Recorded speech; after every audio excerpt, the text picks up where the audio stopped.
Good evening, everyone. If you're watching, this is my first Facebook Live from my public figure page. So this is in the future when I do Facebook Lives, it's going to be coming right from this page. If you're friends with me on my personal page, I know not everybody who follows me on this page is friends with me on my personal page.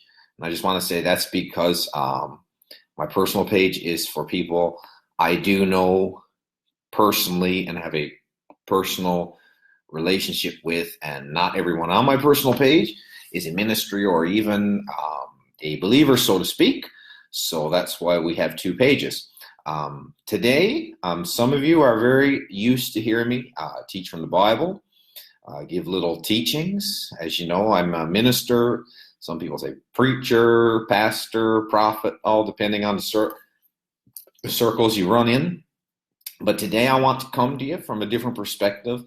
I want to come to you from the perspective of coaching. I'm not sure if everyone's aware of this, that apart from ministry, I am a certified ontological coach through Newfield Network. Now, if you don't know what ontological means, and it's a very weird word, ontological or ontology is simply the study of the human being. So ontological coaching is what we would call life coaching, coaching for life, however you want to call that. So today I want to have a conversation, and you can feel free to write comments below as you tune in. I want to talk about a new form of learning for a new era of leadership. If you know me personally, you know that I like to stay up on current events. I watch the news. I almost daily watch Canadian, American, Peruvian, and Colombian news. And I try to, a few times a week, read the news from Argentina as well, because that's another place that I'm connected with. And so the places I minister, I like to sort of stay up on what's going on there. And one thing we can say is that in our world today, we are in a leadership crisis. Probably never before in history have people had such a lack of faith in leaders. If you look at the last American election, I heard comments that both, whether you were for Trump or you were for Hillary, there was never, like in the history of the states, people viewed the two as such poor options for candidates. I mean, that shows you the way people are viewing leadership today. I know here in Latin America, in Peru, I mean, our last president we had was just impeached, so there's not a lot of faith in the government. Colombia's in elections. Argentina's in an interesting time as well. Chile just got a new government. There's a lot of upheaval in the world. If you're in Canada, you know the issue on the whole pipeline deal and how the government has nationalized that. So whether you're for or against nationalization, personally speaking, I'm not in agreement with government nationalizing anything. But that's neither here nor there. I'm not going to get into my political opinions on that this evening. But the point is, we have a deficit, a leadership deficit in the world, because we have a different generation.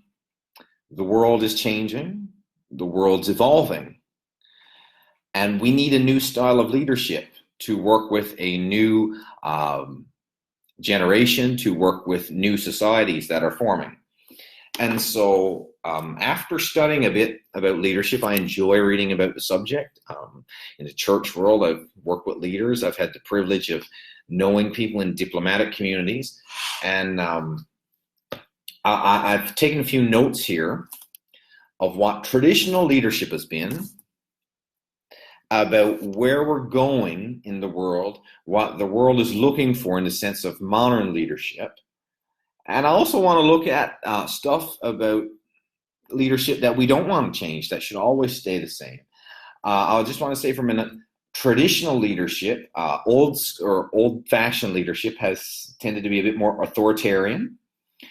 It has tended to be a bit more focused on one man, like one leader, one image, and the leader, his image is the organization, whether it's a political party, whether it's a social justice movement, whether it is a religious organization, NGO, something like that. the man is the organization. Also, a big division between the employer, the boss, or in Spanish, jefe, and employees who work for the boss. And the boss has the vision, and he's the visionary. And the employees work to fulfill the boss's vision. That's an older style of leadership. An older style of leadership is very information-based, meaning you go to school, you learn information, you study information, you learn how to repeat that information well, and that's the type of leader you are. It's about learning a lot of intellectual knowledge and repeating intellectual knowledge, okay? Modern leadership, where we're going in the 21st century, and this, what I'm giving to you is after, these are a few things that I found that most leadership experts agree on. If you read the books of John Maxwell, Good to Great, Jim Collins, his writings, the books by Alvin Toffler, especially like if you read first, second, third wave, I highly recommend that if you like leadership and stuff on innovation, is the following, that leadership in the 21st century is about serving. Serving. It's about serving a cause. It's about making a social impact. So true leaders serve people. 21st century leaders are not authoritarian, but they serve and influence. Okay? They serve people. They serve a need. They serve society. 21st century leaders serve society. Okay? They see a need in society, and they fulfill that need by serving society. And instead of being authoritarian in the sense of I'm boss, this is my vision, they operate by influence, meaning they build a relationship with their team. They don't shout orders at their team, although yes, of course, there's a structure of authority in any organization, but they focus on influencing the people under them. Okay? They don't require blind submission, but they influence the people under them. So I'm going to repeat. 21st century leadership is about serving. It's about serving people and serving a need in society, and it's about influencing. 21st century leadership is focused on social impact. It's focused on the goal of being able to lead an organization that makes a positive impact in society, and that the fruit of making the positive impact is gaining prosperity and making money. No, making money is not the goal. The making an impact is a goal, and the money coming as the fruit of that. Something else we see about modern leadership is innovation. Why? Because we live in a time of globalism. Now, I know I'm throwing out a lot of isms, but the day of nationalism is dying. Personally, I'm very happy about that. I think not nationalism personally is a bunch of nonsense. Whether you're American, Canadian, Peruvian, Colombian, African, South African, Uganda, England, France, China. Nationalism is nonsense. I believe it's exciting that we live in a globalistic society. I think it's exciting. The world's becoming smaller, and it's easier to connect with different cultures. And so to be a leader in a globalistic society, you have to be open to innovation, to reinventing yourself, to doing new things. So that's a thing that is different about leaders in the 21st century. Another thing that's unique about leaders in the 21st century is we have to be able to build bridges with other organizations, people who don't think like us, and other cultures. Okay? So that's the difference between modern leadership and traditional leadership. Now, there's one thing that we want. There's one thing that existed in traditional leadership, and we also want to exist in modern leadership. Now, I've just given you some differences between the two, but there's something we want to stay the same. That's what I call being authentic. Authentic leadership. Authentic leadership is not just being able to give a good speech, have charisma, talk nice, and promote a message. It's being authentic. It's being the real you. And so to be authentic, you have to be comfortable in your own skin and secure enough in yourself, in your strengths and in your weaknesses to be you. A great example of that would be Sir Winston Churchill. There's nobody probably more respected in the 20th century thanks to Mr. Churchill as Prime Minister of England, we ain't all Nazis today. I mean, he's the man who stood up to Hitler, said we're not just going to sit down and accept a peace treaty, we're going to fight. And it looked like England would be defeated by the Nazi regime. You know, it did not look good. And it's amazing how Mr. Churchill had the ability to be a visionary to inspire hope in the middle of a hopeless situation. Now, what does that have to do with being authentic? I admire Mr. Churchill, and I've read a lot of his stuff, his biography. What most people don't realize, Winston Churchill struggled with depression and suicidal thoughts his entire life, till he died. Yeah. So if you listen to his famous speech, "We will never surrender, we'll fight them on the beaches, we won't give up," he was able to give that inspirational speech, but at the same time, he struggled with depression. In fact, he had a personal assistant with him all the time. They kept a personal assistant with him because they were afraid he'd kill himself. That's while he was Prime Minister of the United Kingdom. So I think it's interesting that a man who, with his own self, had to learn to find hope in the middle of his own hopelessness and darkness, became the person who would lead his country in the most hopeless time, give them hope to be able to move ahead. So Winston Churchill was authentic. His leadership came out of his being, who he was as a person.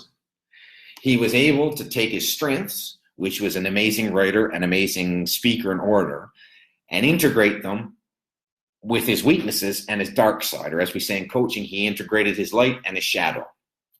He integrated his divine talent and he integrated his weak humanity together. And they didn't fight against each other. They came together as a powerful whole and gave him the ability to be a genuine leader. So when Churchill got up and gave these powerful speeches, it wasn't just a nice written speech, it came out of who he was. And so this is what we need today. We need authentic leadership. We need to be able to marry being authentic with being serving, influencing, making social impact. We need to be able to marry these two things together. To be able to marry these two things together means we have to learn, we have to learn in a new way. We need to discover a new way of learning.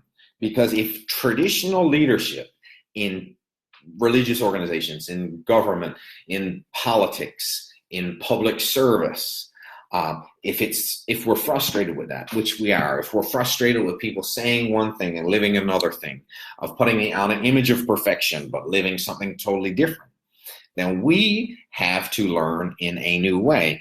And we have hundreds of years of traditional leadership where leadership is based on go to school, learn information, go to university, learn information, study political science, get the information, study business, get the information, study education, get the information, and then basically everything you do for the rest of your life is working based on that information. It's what I call information-based learning. What I want to propose to you is to have a new form of leadership that is more authentic and about serving people. We have to move from information learning to transformational learning. Transformational learning is what we do, is what we're about in the world of coaching. Transformational learning is not about new information, new actions, and new goals. New information, new actions, new goals is the fruit, not the root. Transformational learning is personal development. It's I become the best version of myself, therefore I can be a greater offer to serve society. So I have to have a transformation in myself. So in the world of coaching, we work on the development of the human being. We believe that the human being is summed up in one word. The human being is an observer. Every human being is an observer.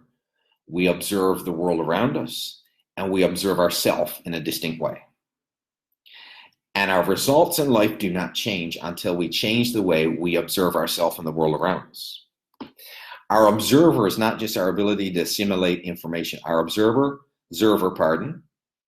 consists in three things. It consists in our emotions. It consists in our language. It consists in our body.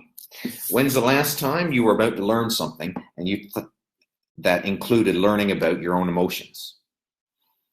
Transformational learning is about being in touch with your own emotions, being able to feel your own emotions, being able to process your own emotions. Because if I can't accept my own emotions, I can't understand what's going on in you emotionally. Famous author Daniel Coleman, he calls it emotional intelligence. The ability to understand what I'm feeling. And when I'm in touch with myself and can understand what I'm feeling, I can have empathy and compassion towards you, understanding what you're feeling. And when I understand what you're feeling, I see you as a legitimate person. And now me and you can relate in a way that we wouldn't be able to relate before. So our emotional world is part of learning, not just information. Okay, our language is part of learning. Our area linguistic. What does our language consist of? Language consists of thoughts and words. So when we're learning, we're not just learning about our emotions, but we also learn about the way we think. We learn about the judgments we have about ourselves, the judgments we have about the world around us. Where do our judgments come from? Some of them come from things we learned as children. Some of them come from family members. Some of them come from culture. Some of them come from our country. Some of them come from the region of the country we live in. Part of our linguistic part of us is our affirmations, the words we speak about ourselves. What do you say about yourself? What are you saying about yourself? When's the last time you looked at that? Is what you say about yourself, are the judgments you have about yourself and the person around you, do they serve you well? Are they helping you be a better you? Are they helping you become the person you want to be? Are they helping you be a better person who can serve society? Something to think about. And then there's our body. When's the last time you include your body in learning? Or our body speaks to us. You eat too much, your body tells you. You don't exercise in a while, your body tells you. When you don't get enough sleep, enough exercise, and you're working overtime, your body will tell you. It'll be called the flu. Also, your body speaks to other people. It's called body language. You can say one thing with your mouth, and your face and your body can say something else. You can say you're happy, but your face can say you're depressed. If that's your case, then there's a breakdown in your observer, because you're saying one thing, but your body projects something else. So how's that working for you? You know, like Dr. Phil, how's that working for you? Is your body language making your relationships better or making it worse? So we have three areas, three distinct aspects of our observer: emotions, language, linguistic, and our body. So what is coaching? Coaching is observing the way we observe, okay? We observe with our emotions, language, and body. It's taking a step back and observing, am I in touch with my emotions? My part, my linguistic part. What judgments do I have? Where do they come from? Do they add to my quality of life or take away from it? The words I speak, do they add to my quality of life, take away from it? My body. Am I comfortable with my body? Am I comfortable with the way I look? How's my body language? Is it easy for me to embrace someone, show love? Is it easy for me to have perseverance or no? Is it adding to or subtracting to my quality of life? Is it adding to or subtracting to my ability to be a leader and lead and serve people? That's coaching. We observe the way we observe. So as a coach, I accompany my coachee in observing the way they observe. As a coach, I don't teach. Coaching is self-discovery. If I teach you, that means I have knowledge superior to yours that you need to learn. But if I'm coaching you, I recognize I don't have superior knowledge to you.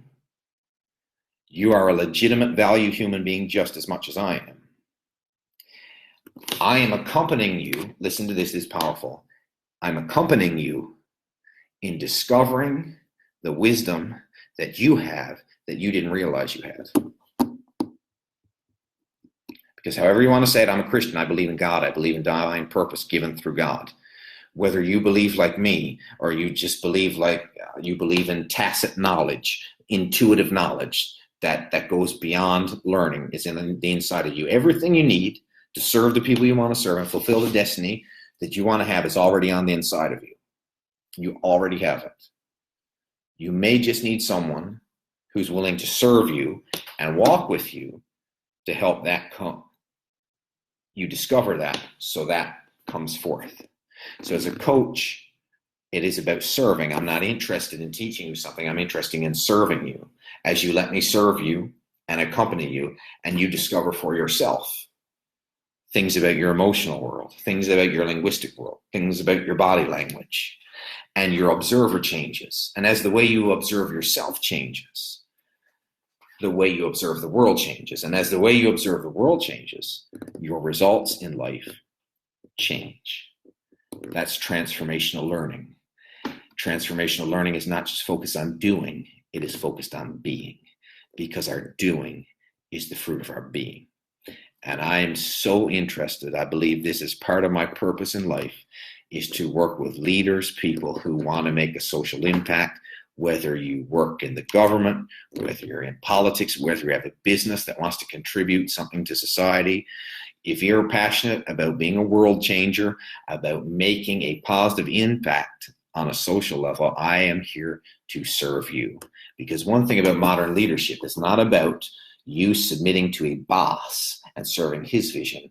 True leadership is a leader serves you to help you find your vision so that you can become the best version of yourself to fulfill your vision. And that only happens as you discover, become aware of the way you observe the world, allow your observer to change, and as your observer changes and the way you see the world changes, your world changes and your results change.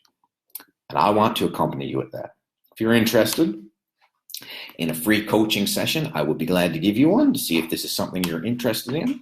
You can contact me right on this page by inbox. We could, if you are in Canada, which if you're listening to in English, you're probably in Canada, the US, or somewhere in Europe, we could do a session via video through Messenger Video or Zoom or Skype.